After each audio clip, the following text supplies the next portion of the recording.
आज Doubtnut app download करें। Doubtnut पर अपने सभी गणित, रसायन विज्ञान, भौतिक विज्ञान और जीव विज्ञान के डाउट्स का करो सफाया। बस प्रश्न की फोटो खींचो, एक ही प्रश्न को क्रॉप करो और तुरंत वीडियो सोल्यूशन पाओ। अभी डाउनलोड करें। प्रश्न दिया है 22 ग्राम जल जिसका ताप 20 डिग्री सेल्सियस है भाप में प्रवाहित की जाती है। जल का ताप 90 डिग्री सेल्सियस होने पर जल का द्रव्यमान कितना होगा और भाप की जो गुप्त ऊष्मा है उसका मान 540 कैलोरी प्रति ग्राम दिया गया है। और यहाँ पे हमें 4 विकल्प जो है ग्राम में दिए गए हैं। तो आइए हम लोग इस प्रश्न को हल करते हैं और देखते हैं कि कौन सा विकल्प जो है सही होगा। तो देखिए हमें 22 ग्राम जल दिया गया और हम लोग मान लेते हैं कि यहाँ पे m ग्राम का हमारे पास जो है भाप होगा। ठीक है, m ग्राम का क्या हो जाएगा, भाप, वेपर होगा जो कि संघनित होगा, ठंडा होगा, तभी हमें जल प्राप्त होगा। ठीक है, तो यह दो हिस्सों में होगा। कैसे देखें, एक तो जल का ताप जो है हमारे पास पानी या फिर जो जल का ताप है उसका ताप 90 डिग्री सेल्सियस तक हमें लाना है और उसका ताप यहाँ पे कितना है, 20 डिग्री सेल्सियस है वहां से, और भाप जो है 100 डिग्री सेल्सियस पे बनता है। तो यह दो चरण में हमारे पास संपन्न होगा। तो पहले हम लोग यहाँ पे देख लेते हैं जल का ताप जो है 90 डिग्री सेल्सियस तक बढ़ाने में जो ली गई ऊष्मा होगी वह कितना होगा। तो हमारे पास यहाँ पे ली गई ऊष्मा को हम लोग Q1 से दर्शा देते हैं। तो ये कितना हो जाएगा, जल का जो हमारे पास द्रव्यमान है यानी कि 22 ग्राम गुणित जल की विशिष्ट ऊष्मा जो कि होता है 1 कैलोरी प्रति ग्राम के रूप में, S का मान तो 1 हो जाएगा। और फिर इसका ताप में जो परिवर्तन होगा, तो जल का ताप हमारे पास 20 डिग्री सेल्सियस है जिसको हम लोग बढ़ा करके 90 डिग्री सेल्सियस करेंगे। तो ये हो जाएगा 90 डिग्री सेल्सियस ऋण 20 डिग्री सेल्सियस।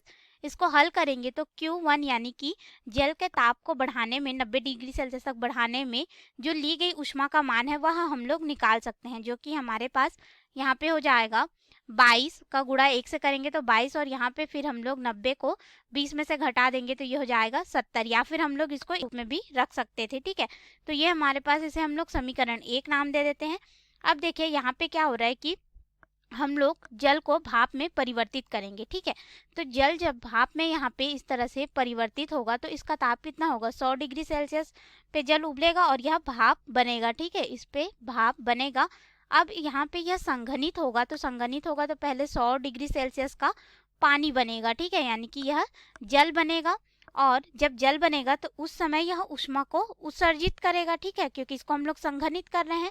तो यहाँ पे जो ऊष्मा उत्सर्जित होगी, अगर इसे H1 से दर्शा दे तो m ग्राम का भाप है और इसकी जो विशिष्ट गुप्त ऊष्मा है वह कितनी है, 540 कैलोरी प्रति ग्राम है। अब यह 100 डिग्री सेल्सियस के जल में परिवर्तित होगा, उसके पश्चात यह ठंडा होगा यानी कि संघनित होगा, और फिर से यह कितना हो जाएगा, 90 डिग्री सेल्सियस के हमें जल में प्राप्त करना है इसको, यह प्रक्रिया होगी।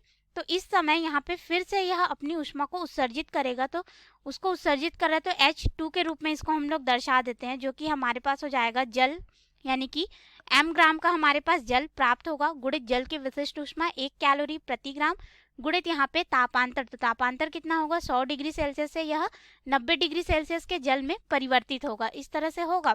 तो हमारे पास यहाँ पे अगर तापीय साम्य अवस्था में अगर देखें हम लोग तो क्या हो जाएगा, जो दी गई ऊष्मा है हमारे पास वह बराबर हो जाएगा ली गई ऊष्मा के बराबर, यानी कि यहाँ पे दी गई ऊष्मा कितनी हो जाएगी हमारे पास, देखें तो m ग्राम का भाप है जिसका यहाँ पे गुप्त ऊष्मा 540 कैलोरी प्रति ग्राम है। ठीक है, और फिर यह पानी में परिवर्तित हो रहा है जिसका मान हमारे पास है m ग्राम गुणित यहाँ पे हो जाएगा 1 गुणित तापांतर जो कि होगा 100 ऋण 90, और यह बराबर हो जाएगा ली गई ऊष्मा के बराबर, जो कि हमने Q1 से दर्शाया था, जिसे हमने 22 गुणित 70 के रूप में निकाला है, या फिर ये वाला जो मान है उसको भी हम लोग यहाँ पर रख सकते हैं।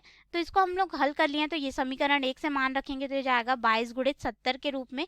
अब इसको हम लोग आगे हल करेंगे तो देखिए हमारे पास यहाँ पे क्या हो जाएगा, यह जो m है वह उभयनिष्ठ निकल जाएगा हमारे पास। ठीक है, फिर यहाँ पे हो जाएगा 540, फिर धन हो जाएगा, ये वाला मान इससे घटेगा, फिर 1 से गुणा होगा तो होगा 10, बराबर हो जाएगा 22 गुणित 70 के रूप में।